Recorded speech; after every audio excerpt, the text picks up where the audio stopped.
Welcome to Copilot Podcasts. Here's something that should stop you cold. AI-generated harmful content targeting children increased by 154% in a single year, from 2024 to 2025, according to the Internet Watch Foundation. And yet, right now, we are racing to put AI systems directly in front of kids in classrooms around the world.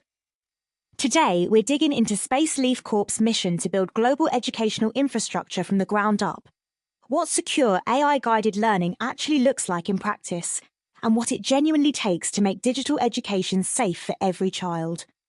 By the end of this episode, you'll understand the real stakes of getting this right and what separates a thoughtful system from a dangerous one. I've got someone here who has been deep in this space, so let's get into it. What is LEAF Corp actually trying to do? So LEAF Corp is a nonprofit, and the name is actually an acronym: Literacy, Environment, Advocacy, Future. Their stated mission is around environmental and space literacy, and they're building toward what they describe as a sustainable future.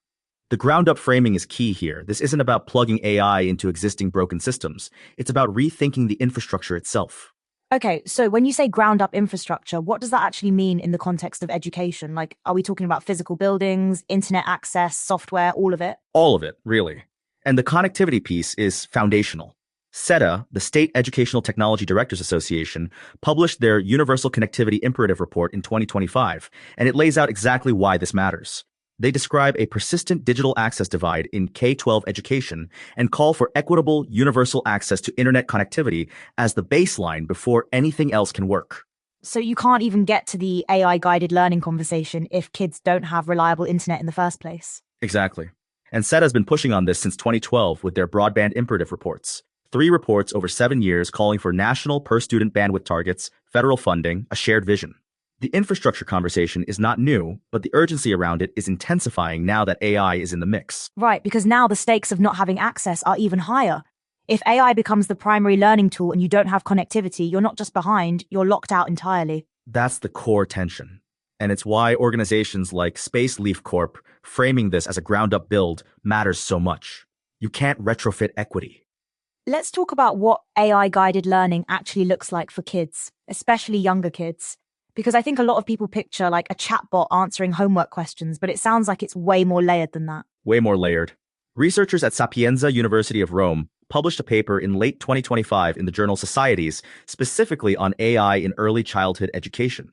They looked at personalized learning platforms, educational robotics, gamified learning, and even social emotional development.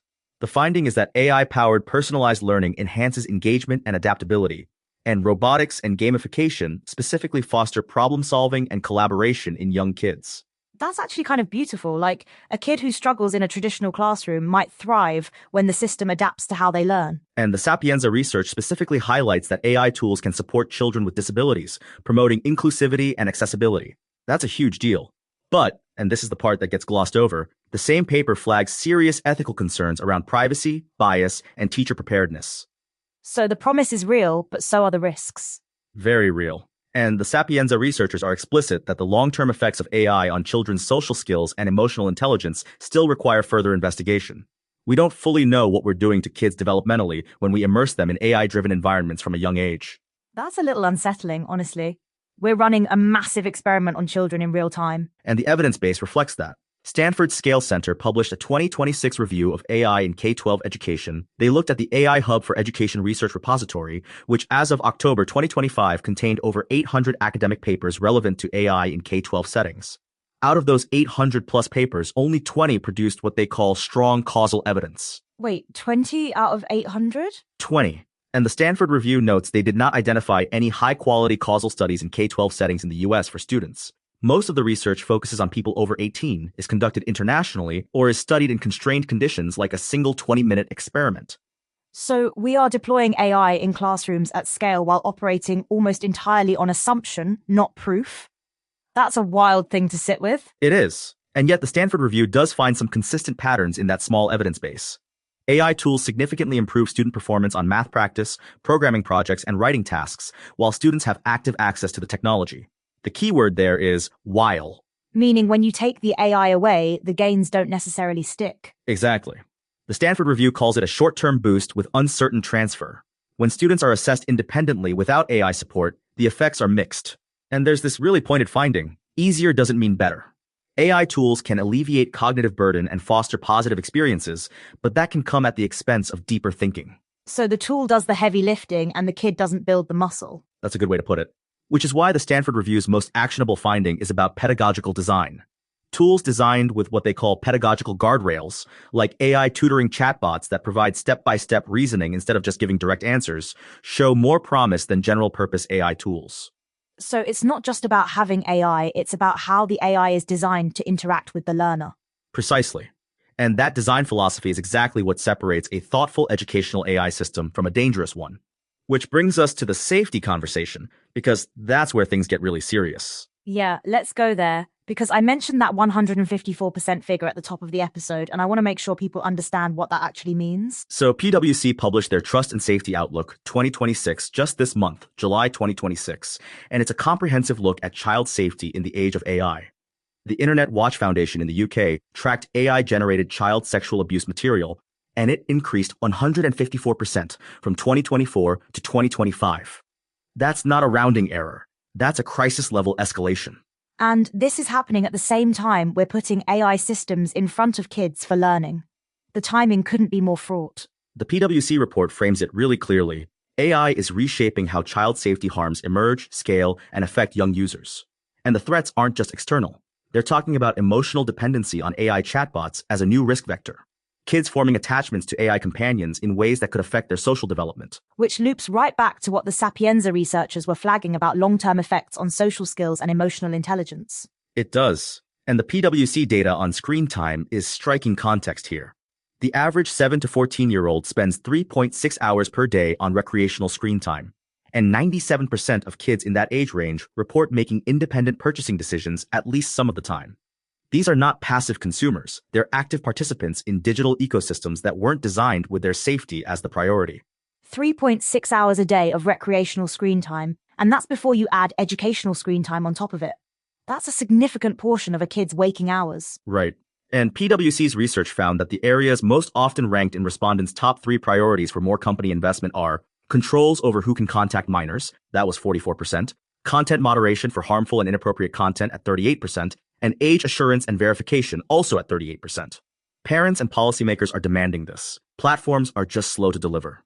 So there's a real gap between what people want and what's actually being built. And that gap is where kids are most vulnerable.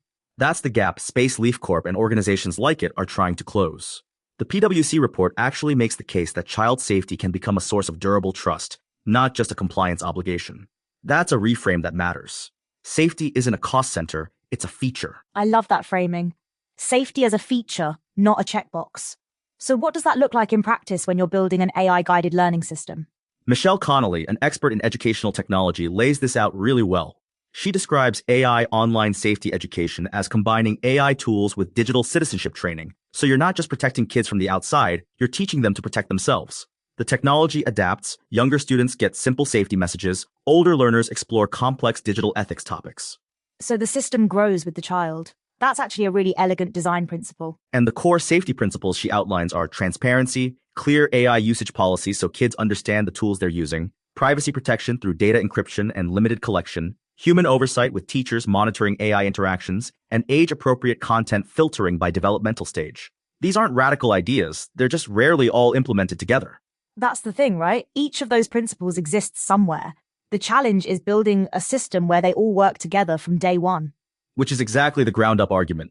If you're retrofitting safety onto a system that wasn't designed for it, you're always playing catch-up. The guardrails become duct tape. And the industry seems to be waking up to this.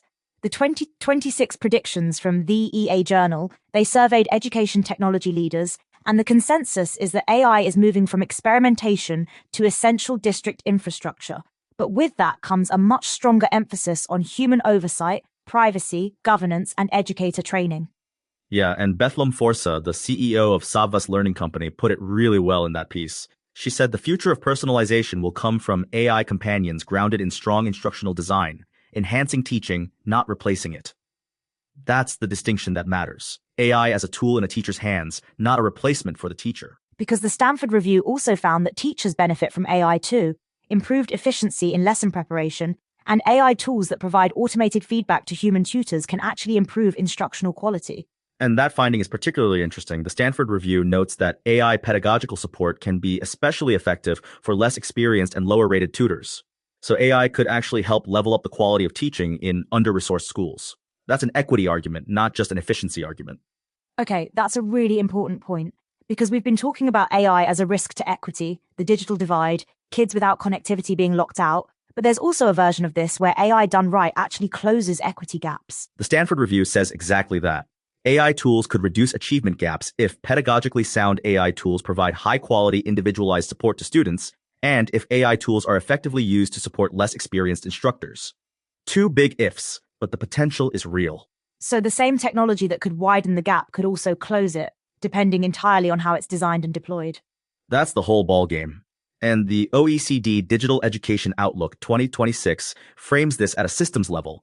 They're looking at how generative AI can enhance the efficiency of entire education institutions and systems, not just individual classrooms. Things like research, analysis of learning pathways, support for study advisors.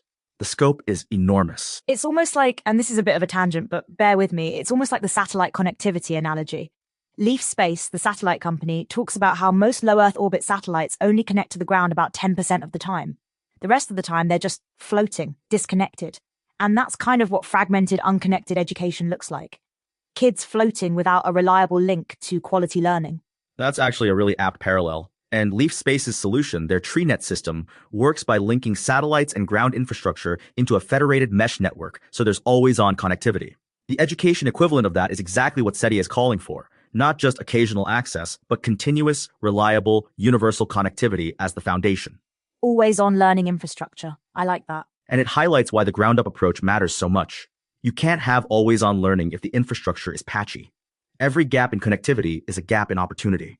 Let's talk about what safe universal access actually looks like in practice for children specifically, because I think there's a tendency to treat child safety as a separate conversation from educational access, when really they're the same conversation. They absolutely are. And the practical checklist for safe AI tools for kids is actually pretty clear. Age verification, built-in safety filters, parental dashboards, content filtering by developmental stage, moderated communities, no unrestricted text or image generation. The problem isn't that we don't know what safe looks like, it's that most platforms don't implement all of it. And the red flags are equally clear: no age verification, unrestricted content generation, no parental controls, data collection without consent. These aren't edge cases. These describe a lot of the AI tools kids are actually using right now. Which is why PwC's framing of child safety as a source of durable trust is so important strategically. If platforms compete on safety, if being the safest option becomes a market advantage, then the incentives shift.